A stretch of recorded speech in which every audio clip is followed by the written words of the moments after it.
In this week's Courtside Chats, we sit down with Har-Ber girls head coach Kimberly Jenkins, the former Arkansas standout who's been leading the Wildcats program since 2018. It is Friday, January 23rd, and this is Varsity Vibe Today.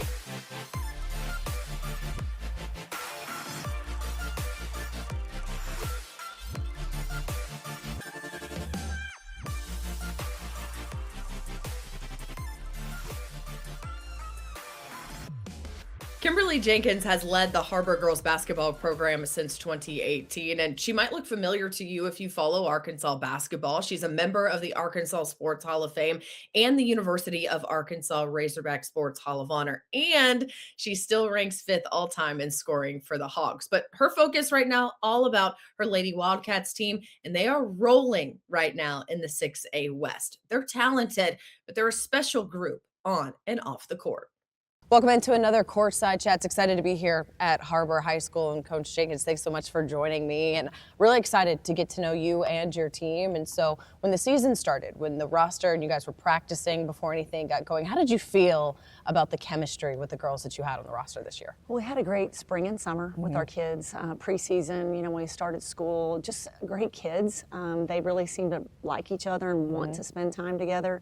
Knew we were going to be really competitive and have some really good players on our team that have aspirations of playing in college. So really last spring setting up our schedule for this year was really important to get them into the right games and a competitive environment in November, December in our non-conference, so we were ready to go when conference started. I know as a coach, every team is different every year. And so the vibe that you get with this team, do you just feel, you talked about the chemistry, just them just being a little bit more in sync on the court and off the court? Yeah, and I think that has to do too with some of them wanting to play college basketball. They're more dialed in and more focused. They work on their own more individually to increase their individual game and bring that back to the team. And their chemistry is just great. They're funny kids. They have a good time. They won't shut up in the locker room kind of stuff, Sure. And so I think that, from my experience, when girls get along and they actually genuinely like each other, that shows up on the court. I think we've seen that some. We've had some adversity. We've had some losses, but competitive losses to where they've had to deal with that and refocus, and they always come back stronger and ready to go back to work. It's also got to be nice as a coach to have players on your team that are dedicated away from the high school game, right? So they're playing during the summer and they're getting extra additional work. And I'm sure you got to love that as a coach when they come and they bring the results on the court here. Right, and that's good and bad sometimes. Like they play a lot and they are overexposed sometimes to where their bodies need some rest. And so we have to figure out how to balance that a little bit, especially in the month of July when a lot of them are traveling with their summer teams and gone for long weekends. And, it's a lot of dedication on their part, a lot of dedication on their parents' part, and so that's this team. We probably have 15 players, and I would say over half of them played all summer long and are dedicated in training on their own. And so it's nice to have that. Sometimes they pick up a bad habit or two, but that's where they come back to us, and we kind of try to dial that back in and fix it. Since we're kind of on this topic, I'd love to pick your brain about just the talent and the growth of the talent in the state over the last couple years. And it feels like you have a handful of girls who play competitively and want to play at the next level. And I feel like every other team has that. How have you seen the game grow so much over the last couple of years? Yeah, the game has changed so much, especially in the past 3 to 5 years, with how competitive it is across the state at all classifications. It's interesting to see how the game's changed in the past 20 years too, and all the things that are happening at the college level with the transfer portal and all those kind of things. So some of it's negatively impacted high schools and the recruiting process for some of our kids coming out of high school. But it's interesting to see how competitive our state is for girls basketball. There's so many good players, and every night is you got to show up and be ready to play. How fun is it as a coach to reap the rewards of some of that, but also, like you mentioned, there's adversity that comes with the way that the game has grown? Yeah, I think it's great because there are a lot of trainers out there that spend extra time with kids, that get them in the gym and get extra reps. I think can be very beneficial. That's helped grow the game, I think, to have people outside of what school coaches can do and are allowed to do to take them and play. Lots of different levels for them to play at in the summer. whether they're, just starting out in younger ages and all the way up. So I think the exposure is really good. Like I said, sometimes it can be overexposure because they play too much or, just get a little bit burnt out. But it's great for the game to have kids out there playing. Well, I can tell you it's fun for me on the outside looking in to kind of see the game grow over the last 10 years. So I just wanted to pick your brain about that topic. But let's more talk about your team. Okay. How much do you really like your team, again, as you get into conference play and the way you guys have started so far? Yeah, our team's great. We have 4 seniors. They are great leaders off the court, and on the court. They know what we want in our program. Then we have a great big class of juniors, and that's an interesting group because they're very competitive and they're good friends. They hang out. They're at the same level of in their classes and in their social lives, and so juniors are always interesting because they get just a little bit more freedom. Because they're in between 16 and 17. The parents get them a little more freedom, so they get to run in a little bit and having more of a social life, so that's kind of fun to follow with them. And then we have 1 sophomore, so it's kind of an interesting group with only 15 players, and so it's just been fun to kind of watch them grow and mature as a group. Like I said, from last spring to now, some of the adversity that we've had to deal with, I think our junior class does a great job with leadership.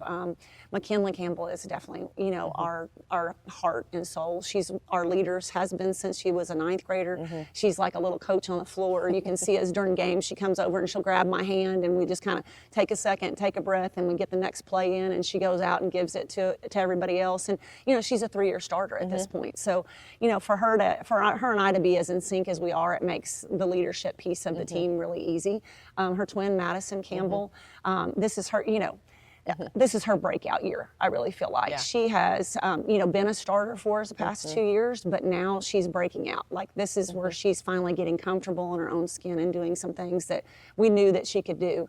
So that's fun to watch. And then we've got Sinai Coachman, who moved in from Fayetteville for her junior year. And, she's a highly recruited kid, and she's just been a pleasure to coach because she's just very versatile and has been, just immersed with everybody very quickly. And we have some other great kids. Maya Haney is a starter for us. She's a 3rd-year player for us too as a junior.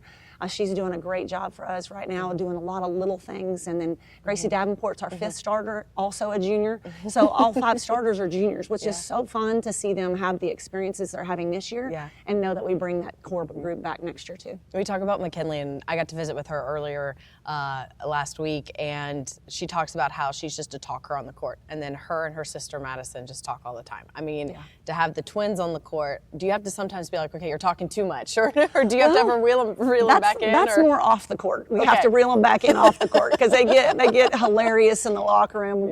They're always talking and stirring stuff up, and they're always messing with everybody else. On the court, I think that it's really cool to see. We call it like twin telepathy. They just know where each other is at every moment. They're great defenders, and I don't know if they get enough credit for being great defenders. They really work hard at being great defenders, and they work so well together. So if there's switches or different things that we are trying to accomplish, like having those 2 on the floor, they just know where to be and where the other one's going to be, and how to work together and jump and run and all those things that make them make our defense go. When those 2 are playing like they should and they're dialed in, then everybody else can play off them, and that really makes us go. Yeah, you've had some early success this season, but again, it's January and you want to be playing your best basketball in March. As you move forward with the rest of the conference, how do you want to see your team grow? Well, we're not there yet. I don't think we've definitely peaked. I think, November, December, we had some adversity and we had a few games that we dropped, but we played really competitive basketball. So we're still growing and figuring out how we look as a team still this year. I think our best basketball for this team this year is still in front of us. And like I said, we have a core group of juniors that their best basketball is still in front of them, overall too. So we're definitely trying to get better every day, trying to get more connected on defense, because we still have a tendency to not be as active in the help side as we need to. So that's something we're focusing on. We'd like to become more consistent with our shooting as well. We have, really guard heavy team. We don't really have a true 5 back to the basket players. So with guards, you got to make some shots. So we have some great 3-point shooters, but I'd like to see those percentages go up. So those 2 areas, with just being more connected on defense and being more consistent with our shooting, is something we're looking forward to. All right, well, there's a lot of basketball left, and it'll be fun to watch you guys unfold the rest of the season. Thank you so much for the time. Thank you for having me. Grateful to have the time to sit down with Coach Kimberly Jenkins to talk about her team. And of course, looking forward to seeing what they accomplish the rest of the season. That is going to do it for Varsity Vibe today. Thank you so much for joining us on this Friday. There are games happening. There were games that happened last night. So if you missed any of that action, follow along on our social media platforms. We've got highlights and all kinds of stuff there for you. Instagram, TikTok, Facebook, and Twitter. And of course, you can also sign up for our newsletter at varsityvibearkansas.com. Right now, we're doing a giveaway. You can win a $200 gift card to Academy just by signing up to get the newsletter in your inbox. So go ahead and do that. And while you're at it, subscribe to the podcast and right here on YouTube. Thank you so much for joining us. Have a great weekend, and we'll see you on Monday.